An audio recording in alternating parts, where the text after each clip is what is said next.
Hello everyone, my name is Vivek Sharma. आज के इस वीडियो में हम 4 आर्टिकल्स के बारे में डिस्कशन करेंगे। पहले आर्टिकल में हम अलीनो के बारे में डिस्कस करेंगे। सेकंड आर्टिकल में हम सुभाष चंद्र बोस जी के बारे में बात करेंगे, इनकी इंटेलेक्चुअल जर्नी के बारे में। थर्ड में हम ग्रोथ पैराडॉक्स यानी मिडिल क्लास की प्रॉब्लम्स के बारे में डिस्कस करेंगे एंड लास्ट में इकोनॉमिक कॉम्पिटेंस के बारे में बात करेंगे जुडिशरी की। तो आइए एक-एक करके इन आर्टिकल्स को देख लेते हैं। पहले आर्टिकल में आपको ये समझना होगा, देखिए एक फिनोमेना होता है अलीनो। अलीनो क्या होता है जिससे भारत के अंदर बारिश हो जाती है कम। अब यहाँ पे इंडियन मेट्रोलॉजिकल डिपार्टमेंट इसको ट्रैक करता है एंड ये 1971 से लेके 2020 का डाटा मेंटेन करता है, जिसके बेसिस पे डिक्लेयर करता है कि आपका ईयर नॉर्मल ईयर है, डेफिशिट ईयर है या सरप्लस ईयर है। तो ऑन एन एवरेज इंडिया में 87 सेंटीमीटर की बारिश होती है। वैसे पहले 88 की होती थी, बट क्लाइमेट चेंज के कारण थोड़ा हम वार्म ट्रेंड देख रहे हैं, ड्राई ट्रेंड देख रहे हैं, तो इस वजह से 1 सेंटीमीटर की ऑलरेडी आपकी बारिश कम हो चुकी है। इसी वजह से इंडियन मेट्रोलॉजिकल डिपार्टमेंट ने 2022 में ये डाटा आपका चेंज कर दिया था। अब इसके बेसिस पे हम देखते हैं कि क्या बारिश का ट्रेंड रहेगा। तो अलीनो कह रहा है कि भाई इसमें 87% का आपका 92% ही इस साल बारिश होगी, क्योंकि इस साल आपके पैसिफिक ओशन में जो वाटर का करंट है उसकी डायरेक्शन चेंज हुई है। अब इसमें आपको सबसे पहले ये समझना होगा नॉर्मली इंडिया के अंदर बारिश होती कैसे है। लेट्स से ये ऑस्ट्रेलिया वाला पार्ट है और ये आपका साउथ अमेरिका वाला पार्ट है। तो क्या होता है कि यहाँ पे आपका warm current towards Australia move करता है। इसके साथ आपकी आप अगर सदर्न ऑसिलेशन को देखें तो ये वार्म विंड को भी साथ में लेके आएगा, जिससे यहाँ पर बादल बनेंगे और इस एरिया में ऑस्ट्रेलिया के पार्ट में बारिश होगी। अब यहाँ पे डाउन वेलिंग देखने को मिलती है और सब करंट आपका मूव करता है टुवर्ड्स साउथ अमेरिका, जो यहाँ पे जाके अपलिफ्ट होता है और इस वजह से यहाँ पर फिश की अच्छी ग्रोथ होती है, तो फिशरी सेक्टर आपका अच्छा चलता है। तो इस साउथ अमेरिका में कुछ इस तरह की कंडीशन देखने को मिलती है। अब ये आपका जो सेल है, जो आपकी हवा का सर्कुलेशन का, जिसे हम वॉकर सेल कहते हैं, ईस्ट टू वेस्ट अरेंजमेंट को, ये आपका इंपैक्ट करता है मेटागास्कर वाले एरिया को एंड मेटागास्कर से सीधी जो हवा है वो भारत की तरफ एंटर करते हैं, जो भारत में रेनफॉल लेके आती है। अब ये रेनफॉल आपकी जो माउंटेन है, जैसे यहाँ पे आपकी वेस्टर्न घाट है, तो ये वेस्टर्न घाट से और ईस्टर्न घाट की वजह से यहाँ पे डिवाइड होती है दो ब्रांचेस में। एक को अरेबियन सी ब्रांच कहा जाता है, एक को बे ऑफ बंगाल ब्रांच कहा जाता है। जो बे ऑफ बंगाल ब्रांच है नॉर्थ ईस्ट में और गैंगटिक प्लेन में रेनफॉल लेके आती है, अरेबियन सी वेस्टर्न घाट में और कुछ जो पासेस हैं उसके थ्रू होके गैंगटिक प्लेन में आपकी पहुंचती है। तो इन टोटल जब ये वापस जाती है तो इसे रिट्रीटिंग मानसून कहा जाता है। अब इसमें बर्स्ट फेज होता है जब आपकी बारिश एकदम से स्टार्ट होती है थंडर और लाइटनिंग के साथ, एंड एक फेज आता है ब्रेक फेज, जहां पे आपको 1 से 2 हफ्ते तक बारिश नहीं देखने को मिलती है। अब जब हम बात करें नॉर्मल फेज में इस तरह से आपकी बारिश चलती है, इसके विपरीत अगर हम बात करें लालीना फेज आता है, तो क्या होता है कि ये जो ठंडा पानी है और ज्यादा ठंडा हो जाता है और ये गर्म पानी और ज्यादा गर्म, जिससे भारत के अंदर रेनफॉल में इजाफा देखने को मिलता है। तो अब रेनफॉल आपकी इंक्रीज हो जाती है। अब इसके अपोजिट अगर हम बात करें कि अगर आपका पानी जो गर्म है टुवर्ड्स साउथ अमेरिका मूव करे और ठंडा पानी टुवर्ड्स ऑस्ट्रेलिया मूव करे, तो ऐसे केसेस में आप अलीनो देखते हैं, जिसकी वजह से भारत के अंदर बारिश आपकी कम हो जाती है। तो मोटा मोटी ये आपका अलीनो और लालीना का कॉन्सेप्ट है। एंड ऊपर की जो एयर सर्कुलेशन है ये आपकी, आप कह सकते हो अलीनो लालीना सदर्न ऑसिलेशन के नाम से जानी जाती है, जिसे हम इंसो कह देते हैं। अब इसका इंडिया के ऊपर इंपैक्ट क्या है? देखिए भारत के अंदर 46% जो पॉपुलेशन है आज भी एग्रीकल्चर के ऊपर डिपेंडेंट है, एंड हमारे यहां पर मॉनसून डिपेंडेंट एग्रीकल्चर आपको देखने को मिलता है, जिसकी वजह से एग्रीकल्चर की प्रोडक्टिविटी जो यील्ड है वो आपकी कम हो जाएगी। एंड इसका इंपैक्ट ये रहेगा कि लोगों की जो इनकम है, इनकम के ऊपर असर पड़ेगा, जिससे जीडीपी भी आपकी कम हो जाएगी। साथ ही साथ आपका food security, national food security act है, उसके ऊपर भी इंपैक्ट आएगा कि पीडीएस स्कीम के अंडर आपकी राइस को भी आप बांटते हैं और राइस की जो खारिफ क्रॉप है उसके ऊपर इसका नेगेटिव असर रहेगा। देन इसके साथ साथ यहाँ पे अगर हम देखेंगे तो इनकम के ऊपर तो डायरेक्ट असर आपको देखने को मिलेगा ही मिलेगा, जो कि जीडीपी के ऊपर भी असर आपको मिल जाएगा। तो ये आपको याद रखना है इसके बारे में। तो कहा जाता है कि भाई ये जो आपका मानसून है एक जायंट सी ब्रीज है, जो कि आपके तिब्बतियन एरिया और जो गैंगटिक प्लेन है यहाँ पे इंटेंस हीटिंग देखने को मिलते हैं, इसकी वजह से जनरेट होती है। आपके जो अफ्रीका वाला पार्ट है इंडियन ओशन का, वहां से एक आप कह सकते हो कि ठंडी हवा का झोंका आता है। मतलब वो आपका एक एरिया है जहां पे हाई प्रेशर क्रिएट होता है। हाई प्रेशर से टुवर्ड्स लो प्रेशर यहाँ की तरफ इंडियन ओशन की अंदर जो मूवमेंट है टुवर्ड्स इंडिया की तरफ आती है, ये साउथ वेस्टर्न मानसून आपका लेके आती है। एंड यहाँ पे इसके बारे में आपको इतना याद रखना है कि क्रियोलिस फोर्स की वजह से इसकी डायरेक्शन चेंज हो जाती है, इस वजह से साउथ वेस्टर्न मानसून कहा जाता है, seasonal reversal of the wind. तो ये चीजें आपको याद रखनी है। अब लॉन्ग पीरियड एवरेज तो मैंने आपको बता दिया कि पिछले 50 साल से हम इसे लाइक 50 दशकों का हम 50 सालों का हम यहाँ पे ब्यौरा रखते हैं इसका, तो इस वजह से इसे लॉन्ग पीरियड एवरेज कहा जाता है। तो आइए अब बात करते हैं नेक्स्ट इंपॉर्टेंट पार्ट की, जहां पे हम ये देख लेते हैं कि भी अब इसका सिग्निफिकेंस क्या है। तो कहते हैं कि भी रेजिलियंस बिल्ड करने के लिए आपको अपनी इरिगेशन को इंप्रूव करना होगा एंड इन्फ्लेशन को मैनेज करना पड़ेगा। अब इसके लिए सबसे पहले आप जो माइक्रो इरिगेशन है उसके ऊपर फोकस कीजिए, बफर स्टॉक क्रिएट कीजिए, जिससे आपकी ये प्रॉब्लम काफी हद तक सॉल्व हो सकती है। एंड शॉर्ट ड्यूरेशन की क्रॉप उगाएंगे तो इससे फार्मर्स की इनकम भी आपकी बनी रहेगी। अब बात करते हैं सुभाष चंद्र बोस की। देखिए, बोस अगर हम बात करें, जनवरी 23 को पैदा हुए थे 1897 में कटक के अंदर उड़ीसा में। अब ये कहा जाता है कि इन्होंने आईसीएस का एग्जाम क्रैक किया था एंड 1921 में इन्होंने इससे रिजाइन कर दिया।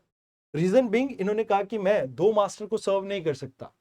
एंड यहां पर इनके बारे में हम इसलिए बात कर रहे हैं क्योंकि वेदांतिक स्पिरिचुअलिटी की अगर बात कीजिए एंड हंगेलियन डायलेक्ट की बात कीजिए, तो इन्होंने इसके बीच में एक सिंथेसिस बिल्ड करने की कोशिश की थी। तो मतलब यहां पे वेदांतिक स्पिरिचुअलिटी क्या कहती है, idea of word world as a manifestation of spirit and love. And दूसरी तरफ ये डायलेक्ट ये बात करता है कि हम प्रोग्रेस तभी कर सकते हैं जब हम अपोजिट्स के साथ क्या करेंगे, टसल करेंगे। तो मतलब इसमें थीसिस एंड एंटीथीसिस के बारे में बात की जाती है, जिससे सिंथेसिस जनरेट होगा। तो कहते हैं कि भाई इनका मानना यह था कि भाई इंडिया को कहीं ना कहीं फासिज्म यानी डिसिप्लिन और ऑर्गेनाइजेशन के ऊपर फोकस करना होगा एंड कहीं ना कहीं कम्युनिज्म के ऊपर फोकस करना होगा, एक इक्विटेरियन सोसाइटी को बिल्ड करना होगा।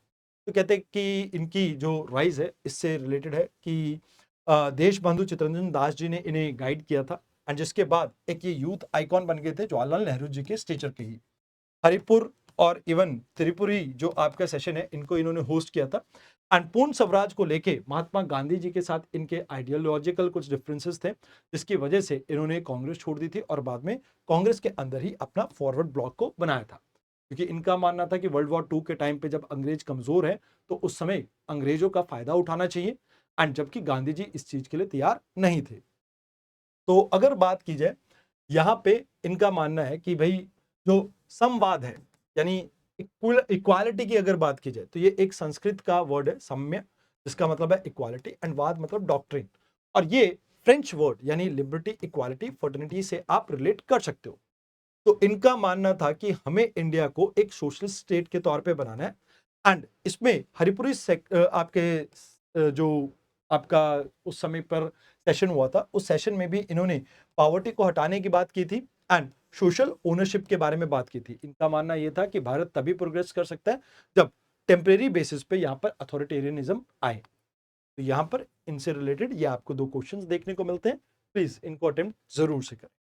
अब बात करते हैं मिडिल क्लास की वर्नेबिलिटी की। वर्ल्ड बैंक ये कह रहा है कि भाई इंडिया के अंदर जो पॉपुलेशन आपकी पॉवर्टी से बाहर निकली वो एक्चुअल में पूरी तरह से नहीं निकली है, वो एक पॉवर्टी से जस्ट अबव लाइन के ऊपर है और हल्की सी भी परेशानी इनको वापस पॉवर्टी में डाल सकती है। तो कहा जाता है एक्सट्रीम पॉवर्टी तब है जब $3 से आप कम कमा रहे हो, लो एंड मिडिल इनकम लाइन में 4.20 से कम कमा रहे हो per day, and upper and middle income line में आप $8.30 कमा रहे हो पर डे। तो यहां पर यह कहा जाता है कि भाई देखो पॉवर्टी क्या है, जब पर्सन एक बेसिक अपने नीड को नेसेसिटी को फुलफिल ना कर पाए। तो इसे मॉनेटरी बेसिस पे भी कैलकुलेट किया जाता है एंड मल्टी डिमेंशनल बेसिस पे भी कैलकुलेट किया जाता है, जिसमें हेल्थ एजुकेशन एंड आप क्या सुविधाएं अफोर्ड कर सकते हैं उन सबको देखते हैं। तो भारत में कंजम्पशन बेस्ड आपका पैटर्न देखा जाता है, जिसमें हम मंथली पर कैपिटा एक्सपेंडिचर को पहले लेते थे एंड तेंदुलकर कमेटी रंगारंजन कमेटी जो थी, तो उन दोनों ने ही यहाँ पर पैसों के बेसिस पे इस मेथड्स को बिल्ड किया था। बट अभी हम हाउस होल्ड कंजम्पशन एक्सपेंडिचर के बेसिस पे इसे रिकैलिब्रेट कर रहे हैं। इंडिया में नीति आयोग इसके लिए रिस्पॉन्सिबल है। वैसे मिनिस्ट्री ऑफ लेबर भी इसको ट्रैक करती है ई श्रम पोर्टल के थ्रू इनफॉर्मल सेक्टर के लिए। बाकी मल्टी डिमेंशनल पॉवर्टी की बात करें तो नीति आयोग ये कहता है कि भाई हमने 29% पॉपुलेशन को पॉवर्टी से बाहर निकाला है। मतलब 29% भारत के अंदर पहले पॉवर्टी में लोग थे, अभी 11% रह गए, तो 18% लोगों को हमने इनसे बाहर निकाला एंड जिसमें 25 करोड़ लोगों को इससे बेनिफिट हुआ है, खासकर बिहार, झारखंड एंड उत्तर प्रदेश में। अब कहा जाता है कि भाई देखो यहाँ पे हमारा टारगेटेड वेलफेयर के ऊपर हमें फोकस करना होगा, जहां हम काफी अच्छा भी कर रहे हैं, जैसे नेशनल फूड सिक्योरिटी हो गया, आयुष्मान भारत हो गया, प्रधानमंत्री आवास योजना हो गया। एंड हमें अपनी प्रोग्रेस को लगातार ट्रैक करना पड़ेगा एंड रिसोर्स की एलोकेशन और बेटर करनी पड़ेगी। कहते हैं कि भाई वर्नेबिलिटी ट्रैप क्या है यहाँ पे, तो वर्नेबिलिटी ट्रैप ये है कि भाई मिडिल क्लास जो है इनको लाइक लॉन्ग टर्म सिक्योरिटी नहीं मिल पा रही, जिसकी वजह से ये आज की डेट में भी वर्नेबल है, क्योंकि लो पेइंग इनकम के अंदर ये आज भी फंसे हुए हैं। आपको जॉबलेस ग्रोथ देखने को मिलते हैं इंडिया के अंदर, जहां पर आपके मैन्युफैक्चरिंग सेक्टर से लगभग 24 मिलियन लोगों को अभी निकाला गया है। एंड एग्रीकल्चर में ये आए क्योंकि एग्रीकल्चर में ऑलरेडी 46% पॉपुलेशन है आपकी एंड इसकी जीडीपी कंट्रीब्यूशन 18% है। इसी वजह से इंडियन सोसाइटी में इनइक्वालिटी देखने को मिलती है, जहां पे टॉप 1% पॉपुलेशन लगभग 22% नेशनल इनकम को होल्ड करते हैं और बॉटम 94% जो आपके इनफॉर्मल सेक्टर में जो आपके लोग काम कर रहे हैं वो 10,000 रुपए से भी कम एक महीने में कमाते हैं। तो कहते हैं कि रियल वेज तो आज की डेट में स्टैग्नेंट ही देखने को मिल रही है। तो अभी हमें अपनी पॉलिसी को और ज्यादा बेटर करना होगा ताकि लोगों की अपवर्ड मोबिलिटी को हम प्रमोट कर सके। साथ के साथ बेटर टारगेटिंग की जरूरत है स्कीम्स की। यहाँ पर हम लेबर इंटेंसिव मैन्युफैक्चरिंग के ऊपर फोकस कर सकते हैं, खासकर जिसमें लो स्किल्ड वर्कर की जरूरत हो। हम फॉर्मलाइजेशन के ऊपर फोकस कर सकते हैं, जहां पर आप ये इंश्योर करेंगे कि सोशल सिक्योरिटी सभी को मिल सके एंड हम स्किल गैप को ब्रिज करने की कोशिश कर सकते हैं, जिससे लोगों को रोजगार यहाँ पे मिल सके। तो इससे रिलेटेड ये आपका क्वेश्चन है, ये आपका प्रीलिम्स का क्वेश्चन है। Now the last article of the day. अब देखिए आखिरी आर्टिकल में बात की गई है इंसॉल्वेंसी बैंक्रप्सी कोड की। तो अभी सुप्रीम कोर्ट ने यहां पर एक इंटरप्रिटेशन दी है और एक वर्ड है मे सेक्शन 7 के अंदर, और सुप्रीम कोर्ट ने विदर्भ इंडस्ट्री में इसको इंटरप्रेट करते हुए ये कहा कि भाई यहां पर इंसॉल्वेंसी की प्ली जो है वो रिजेक्ट भी की जा सकती है। तो इस बात को लेके कहीं ना कहीं डिस्क्रिप्शन को लेके कहीं ना कहीं एक प्रॉब्लम हो गई है। अब प्रॉब्लम ये है कि भाई इंसॉल्वेंसी को जब हम लेके आए थे, इंसॉल्वेंसी एंड बैंक्रप्सी कोड को, तो हमारा ऑब्जेक्टिव ये था कि भाई हम जल्द से जल्द जो भी लोग डेट नहीं चुका पा रहे हैं उनके एसेट्स को लिक्विडेट करें, बिकॉज अगर लिक्विडेट नहीं करेंगे विद टाइम इन एसेट्स की वैल्यू गिर जाती है। तो यहां पर एसेट की वैल्यू का इरोजन का एक प्रॉब्लम था, क्योंकि अमूमन भारत के अंदर 4.5 साल के करीब लगते हैं इस तरह के प्रोसेस में। और साथ के साथ यहाँ पे ट्विन बैलेंस शीट प्रॉब्लम देखने को मिलती है, जहां पर बैंक नॉन परफॉर्मिंग एसेट्स के साथ जूझ रहे होते हैं और दूसरी तरफ कंपनीज की बात करें तो वो डेट के साथ जूझ रही होती है। तो ये दो प्रॉब्लम्स आपको देखने को मिलते हैं, जिसकी वजह से इंडिया का जो सेक्टर है लाइक आपके कॉर्पोरेट सेक्टर है वो अच्छे से ग्रो नहीं कर पाता है।